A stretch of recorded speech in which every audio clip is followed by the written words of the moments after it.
Now, if anybody has any questions about anything that we just spoke about, activism, animal rights, the climate crisis, anything, now's your chance to do so if we have some time for a Q&A. So feel free to raise your hand.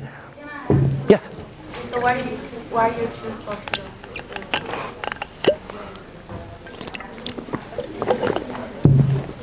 Why did I choose Portugal? Okay, good question. So Portugal has always been very dear to me. First of all, it was the very first country I ever traveled when I finished high school. So I came to Portugal and I went to Faro and then all the way up north. And I fell in love completely. The people, the culture, the food, everything. Best desserts in the world, by the way. Best plant-based desserts in the world.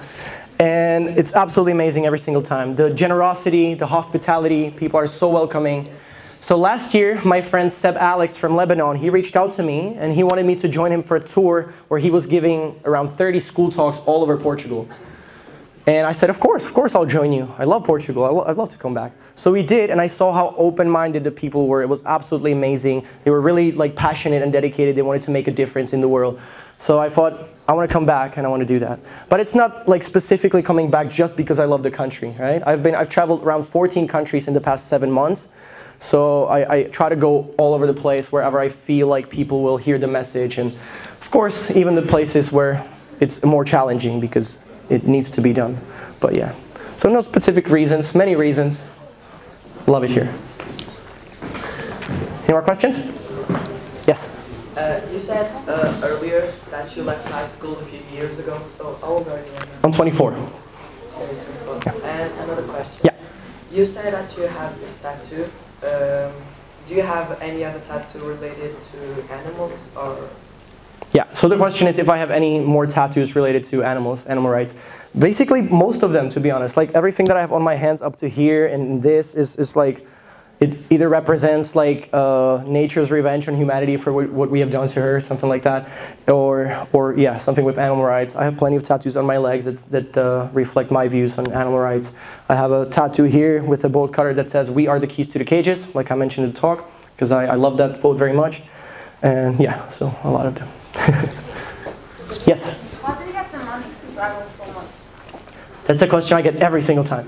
So, how do I get the money to travel so much? So, it's when I started doing this full time, like I said, I quit the job, I had a little bit of savings. So I started doing it with my own money. Then for like a month and a half, I was funded by an organization called Animal Rebellion. But that was just a very short-term thing. So then I got back to my own savings, my own money. So I did that for around 6 months. And then I basically started running out of that money. So I was like, okay, I need to figure something out. So one option is to reach out to organizations who work on like NGOs, on donations. I haven't really done that yet. I don't know. I just I'm so bad at that because I feel bad asking for money. But I do because I know I have to. But right now it's just donations. So I created this social media platform called Patreon. I didn't create the platform. The platform was there. I created a profile on that platform.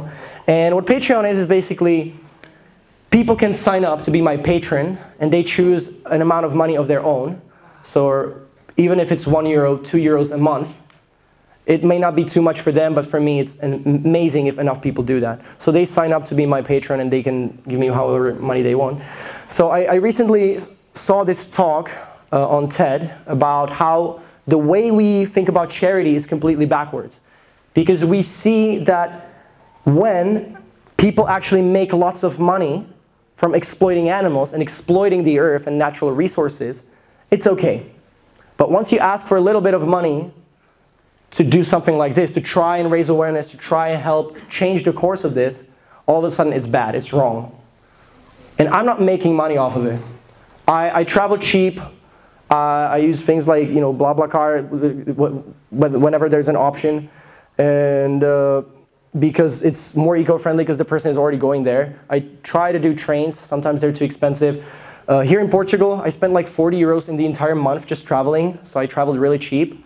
And I sleep wherever I can crash my head for free. Sometimes I sleep on the floor. Sometimes I sleep on somebody's couch. Whoever lets me sleep in their place. So it's not like I'm making loads of money out of it. I have to be very careful with what I eat and where I eat. I try not to eat outside in restaurants. So I'm not making money. I'm just trying to sustain myself for as long as I can so that I can keep going, keep doing this. Any more questions? Yeah. Yeah. Do you believe our generation is going to change the climate crisis? And if you do, how long will it take? So the question is if I believe that our generation will change this, and how long will it take? It's a very good question. So our generation, no matter what the generation actually, no matter what the generation, no matter our age, we're here, we're alive right now. Things are happening, things are going south. And even if sometimes we feel like we're doomed and we should stop, I believe we shouldn't stop. We should just try and do our best to make the change, as big of a change as possible. I don't know if we can actually reverse things. The science is now very clear on the fact that we have less than 2 years, if not 1 year, to actually do something about this climate crisis before we reach a point of no return. I don't know, can we actually change the course of this in 1 year? I don't know. But regardless, I believe we just have to try. We have to do whatever it takes and try and see where it leads us. Wait, there was a behind you. Sorry. You were first. Sorry. My question is, how did you manage to stop eating animal products? Because let's be true, it's kind of difficult to stop eating all the animal products we have in nowadays. Yeah. So the question is, how did I manage to stop eating all animal products? Because it's so hard, it's a part of our tradition, culture, and so on, right? It's very convenient. Of course, I come from a country where meat is, like, if you don't eat meat, you're not a part of the country, right? That's like, they tell you, yeah, you're not a true Czech person if you don't eat meat and drink beer. You know, it's like this, it's this sort of culture where I come from. So it's really hard over there. It is. Now things are changing. In just the past 5 years, where I come from, my city became one of the top 10, cities for like plant-based restaurants and all that stuff. So it's booming. It's absolutely amazing. We have the biggest vegan restaurant in Europe or something. It's absolutely insane. Despite the culture. In Portugal as well, no matter where I go, everywhere I go, it's really easy for me to find amazing plant-based food. But of course, what's challenging is like the social aspect of it, social pressure. So families, friends, and so on and so on. Social gatherings, weddings, parties, and so on, right? Social pressure is actually the #1 reason why people never make the connection, never make the transition. So what's different here? Because it seems like a lot of you were kind of shocked by some of the statistics and information about animals being abused. What's different here is that now there's probably going to be a lot of you who are going to want to make the difference, want to make a change. And you can have the support of one another. I didn't have that support. Right? I did this transition when I was 16 and I was alone and I didn't know where to turn. I didn't know anyone who could help me with this. I was like bullied for it because I was different.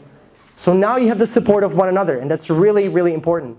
And when it comes to your families, you can just talk to them. You can just tell them, yeah, this is what I've come to learn.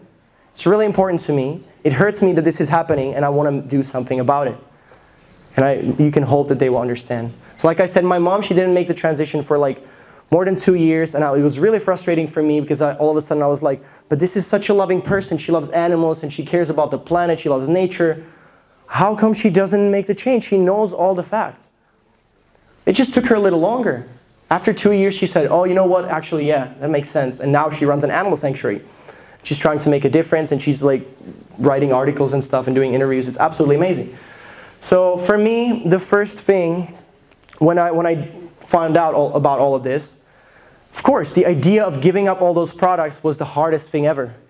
Chicken steak was my #1 favorite dish. Eggs, I would eat them every single day. Cow's milk, I would drink 2 liters a day sometimes. I was absolutely obsessed. Cheese, don't even get me started. Loved it. I still remember the taste. I love the taste. Completely understand where you're coming from. The connection was stronger. I told myself, all right, I'm going to take the next month to slowly make the transition. I gave all of it up like that. Because I was so disgusted by all of those products all of a sudden. It's like, I can't be a part of that. So for like months and months, I just ate like plain rice and frozen veggies because I had no idea what to eat. I had no idea. But I was like, this is much more important. Now, I'm not telling you to eat plain rice and frozen veggies for 6 months. Don't do that. Do your research. Feel free to reach out to me. There's my Instagram, my Facebook. I have an email and a website if you want to come to me later and ask about it. I can give you my contact information. I'm happy to help you find resources, do the transition, recommend movies, books, blogs, websites, all of that stuff. Right? So yeah, it wasn't really that hard for me. The hardest part was the social aspect of it, the social pressure. People mocking me, people not understanding, not respecting my choice to live a more compassionate life. Any more questions? Yes? How much time do we have to change our habits and our fruition? Yeah, like I said before, that's the thing. As soon as possible, as soon as you can, I would say make the transition, do your research, and let's do it. Because there's not a lot of time. Like I said, science is clear on the fact that the planet is we reach a point of no return in just like 1 year. So there's not a lot of time. We can't keep questioning these things. We can't keep arguing about these things all the time. So I'd say as soon as you can, do your research, make sure that you're eating healthy and balanced. I'm happy to provide resources. There's a bunch of different websites for that, bunch of amazing doctors that have websites about all of this. Amazing documentaries. A new documentary came out, it's called The Game Changers. Has anybody seen it? Wow, no one saw The Game Changers. It's massive. Yeah, you do, one person. So if you have Netflix, if not, get Netflix. It's free for the first month. The Game Changers. It's an absolutely amazing documentary about top athletes who compete on top levels. There you go, 2 people. About athletes who compete at top levels without ever eating meat and dairy and eggs and so on and so on. It's absolutely amazing and it's really cool. So I would recommend that one. So yeah, I don't know. That's the thing. Like there's no answer, no clear answer to how long we have, how quickly we should make the transition. We should, as soon as possible, try to do the best we can. Thank you very much. Anyone else? Yeah. So, you said that you were arrested 3 times. Yeah. Why were you arrested? Why? Okay, so the question is, why was I arrested the 3 times I was arrested? So the first time was in the Netherlands where we occupied a pig farm of this really famous person who owns a lot of farms and causes a lot of climate issues. And so we occupied this pig farm with around 150 activists. So we just entered and we sat down and we were there for 10 hours. At one point the police shut down the door. They put barricades on the door. They shut down the air vents and the water income. So even if we wanted to, we couldn't get out. That was illegal. The police is not supposed to do that. So there was no air coming in. There was no water or anything. So we were there for 10 hours. After that, they started taking people out. And we were negotiating the possibility of saving a few lives. And we were negotiating that the media should come inside. That was the whole point of the action, the main point. The media has to go inside and cover this and share it with the public, what's happening inside. Now the farmer did not, even though the police would allow that, the farmer chose not to allow that because obviously he didn't want this to be exposed. So they didn't let the media inside. And we said, okay, if the media come inside, we'll leave, right? But they didn't allow that. So we said, okay, we're staying. We're staying until that happens. So we stayed and the police warned us. They said, you have to get out. We said, no, we're staying for the pigs until that happens. So we got arrested. And the second time was, it was in the UK where we occupied a slaughterhouse. We locked ourselves down to a slaughterhouse. And similar to that was a little bit different situation. We were negotiating that we want to have a conversation with the manager of the slaughterhouse. And we said, yeah, we're here in peace. We're here for the animals and the climate, but also we had banners that were stating facts about human rights violations, because slaughterhouse workers have the highest rates of anxiety, post-traumatic stress disorder, sexual violence, domestic violence, suicide rates. Their arms or legs are amputated on average 2 times a week because of the heavy and fast machinery. So there's a lot of human rights violations in this industry, and no one wants to work there, right? So we're also trying to raise awareness about that. And we negotiated that we want to have a conversation with the manager and help him transition the slaughterhouse to a plant-based facility. So we have the resources, we have the people, we want to help out. We're there in peace. We're not there to attack anyone or hurt anyone. We just want to negotiate things, because how else would we get the attention of the government, of the public, if not by these actions? So we're inspired by these methods of direct action that all those activists did before and succeeded in changing the legal system. And the third time was in a duck farm, a foie gras farm in Belgium, Again, we just occupied the thing and we were negotiating, and then they arrested us. Any more questions? Yeah. What's your next destination? What's mine? Your next destination. My next station, Braga, and then I'm going to Madrid in Germany.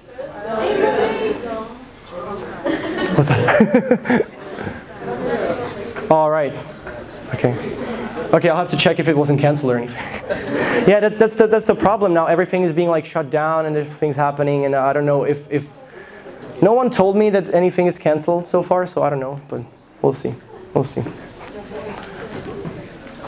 All right. Yeah. Have you ever went to Brazil? To Brazil? Next year. Oh, cool. Yeah. Where? Well, the idea is, because I stopped flying for environmental reasons, so I haven't been flying for a very long time. And the idea is, if I end up going there, actually flying, I'm going to stay for a very long time. So it's not just like flying back and forth. I'm not doing it for pleasure. I want to like raise awareness, and I want to work with the local activists, because a lot of activists there have been inviting me to come there, and in Argentina as well. So the idea is to come there and spend maybe 2 months in Brazil, and then the rest of the year all over Central and South America, and then go to California, because there's this big conference organized by an organization called Direct Action Everywhere. And they're on top of their game. They're absolutely amazing. They're based in Berkeley, California. And if you take a look at their headquarters, they're like a CIA unit. They're super professional, absolutely amazing. And in Berkeley, California, they this close to actually having this new law that includes all of those animals not to be killed for our consumption, actually like implemented in the legal system. So they're very close. They're doing a great job. So I want to go there and learn from them. So I want to like just travel the continent for a very long time. And yeah. That's So. really nice. Yeah. So, you say you travel a lot. So, how many countries have you visited? For activism? Or just in general? Yeah, just for activism. So the question is how many countries I've visited for activism. So I believe in the, I don't know in general how many. I think it's like, in the past year it's like 14, or in the past 8 months, 7 months, it's like 14. In 9 or 10 of them, I did like talks and workshops and stuff, and in like 14 or 15, I participated in like protests and stuff. Yeah. Donald Trump has already stated that he doesn't really believe in climate change. I would like to know what. Donald Trump has stated that he doesn't believe in climate change, right? Is that what he said? He has said it before. Yeah, many people said that. You have Bolsonaro now in Brazil saying basically the same thing, where in his own country there's forests burning for this reason, and it's causing a disruption in the whole ecosystem. So you have to realize like there's a lot of money involved in these industries. And there are just some people, like I said, they will not care as long as they have enough money for the rest of their lives. There's even evidence that the pharmaceutical industry is often funded by companies like KFC, McDonald's, so that the doctors would actually tell people to eat meat and promote this idea that we need meat for protein and all these things. They have very poor and very limited education on actual nutrition when they're in med school. And I've talked to so many doctors, every single one confirmed this from various countries, even here in Portugal. There was a doctor at the talk in Fatima? No. In Lausanne? No, Aveiro. So there was a doctor there, and she confirmed this. She confirmed this, that even here, like they get almost zero education on nutrition. So they only teach them how to treat the diseases using pills and antibiotics and all that stuff, but they don't teach them how to actually prevent those diseases by what we put or not put in our bodies. So there will be people who will be denying this because they are giving a lot of money to deny it. You have Piers Morgan now in the UK. He's a huge hater of everything that's plant-based, and he's probably given a lot of money for this. Who knows? Yeah. With all this traveling, have you learned many languages or not? Have I learned many languages while traveling? I haven't fully learned languages fluently. I speak 5 languages, but I've been learning them before I started traveling a lot, full-time. I've picked up some basics because I pick up languages really quickly. So for example, when I was traveling Italy, I didn't put any effort into actually learning the language, but I'm able to order and ask for directions and stuff, and get by. I understand if you speak slow enough, I'll understand 40% Portuguese because I speak Spanish, and I'm gonna understand some of it because many of the words are similar. But yeah, not really, because you need to like actually spend some time there. I always like go to a country, spend 2 or 4 weeks there, and then I move on. So not enough time, but I love languages, so I would love to. I actually want to learn Portuguese at one point. Yeah. What was your family reaction when you told them you want to quit your job and do this? Yeah, so for me, the situation is a little bit different than for most people, I'd say, because literally the only person I'm in touch with my family is my mom. I don't talk to anyone else. I used to be very close to my great-grandma, but then she passed away.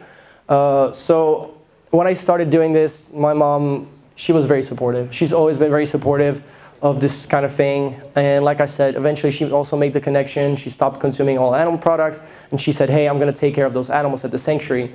And you do you, you travel and like spread the message wherever you can. It's important. She was very supportive. And the rest of the family, who like we're not really in touch, I don't even know if they know about this, to be honest. I don't know. Any questions? Anyone who doesn't ask a question has to start being an activist today. Yeah. So do you plan on working on a... You said you didn't work on... Yeah. Do you plan on working on...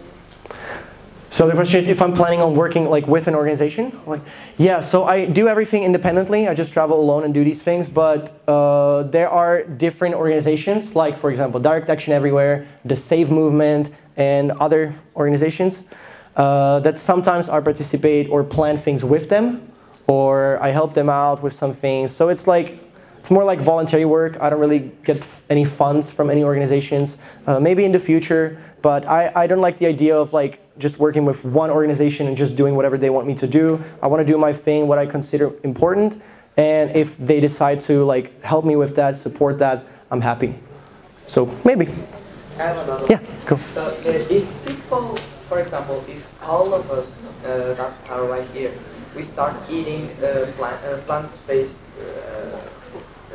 plant-based food, do we like how can I say this?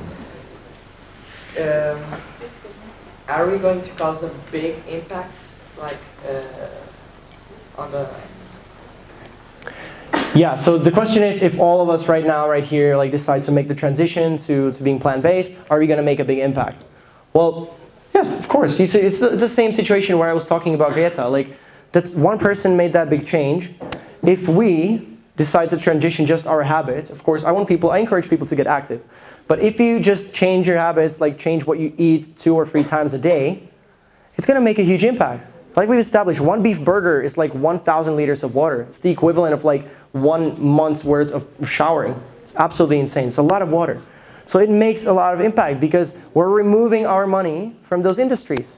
We're removing our money, like with our money, if we go to a restaurant or a supermarket and we buy animal-based products, we're basically voting, right? It's the power, it's in the money. So where we put it is really powerful. And I don't know how many people are here, maybe up to 100 almost. If you all decide to do this transition, that's going to be a lot of money coming, like, you know, not going to the animal agriculture industry. It will make an impact. If you get active on top of that, absolutely amazing. It's insane what you could achieve with so many people. Definitely. Yeah.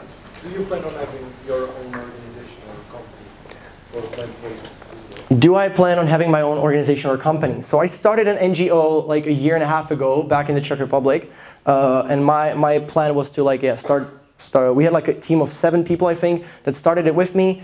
And my plan was focusing on schools, hospitals, and other like public institutions in order to change their canteens and restaurants and all of that to like plant-based facilities.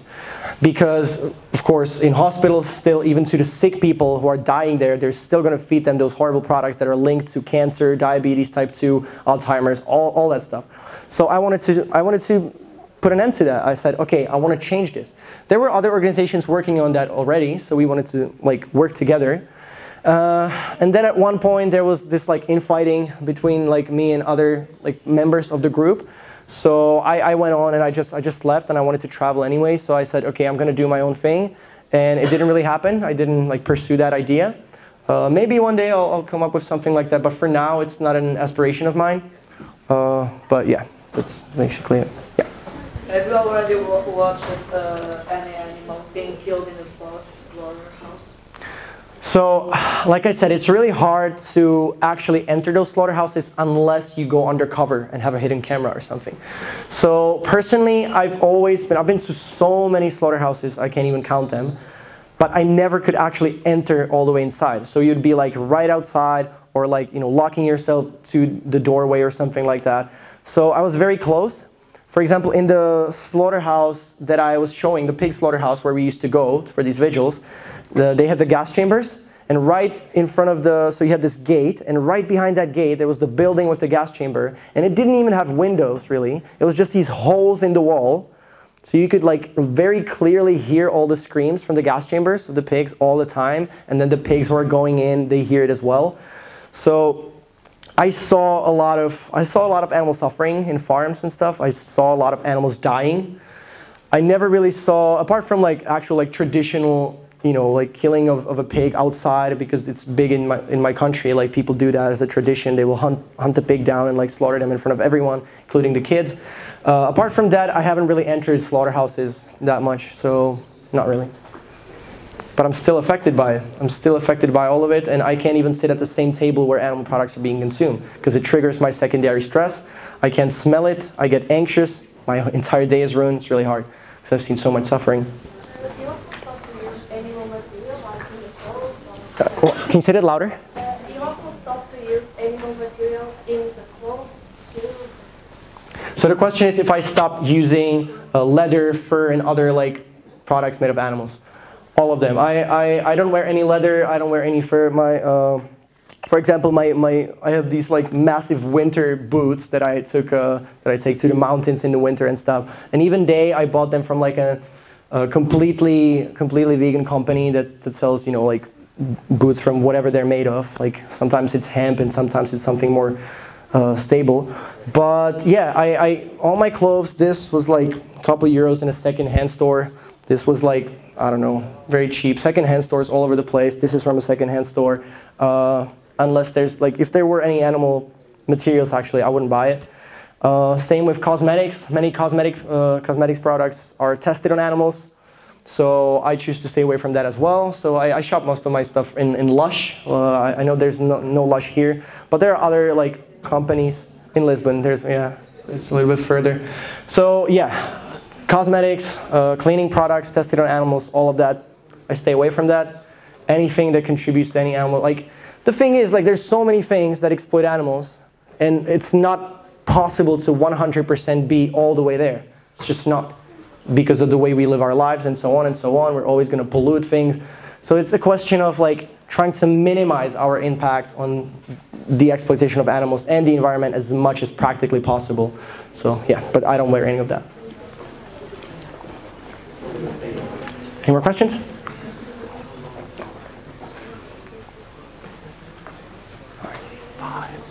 4, 3, 2, 1. All right, everybody, thank you so much for your attention. You were absolutely amazing.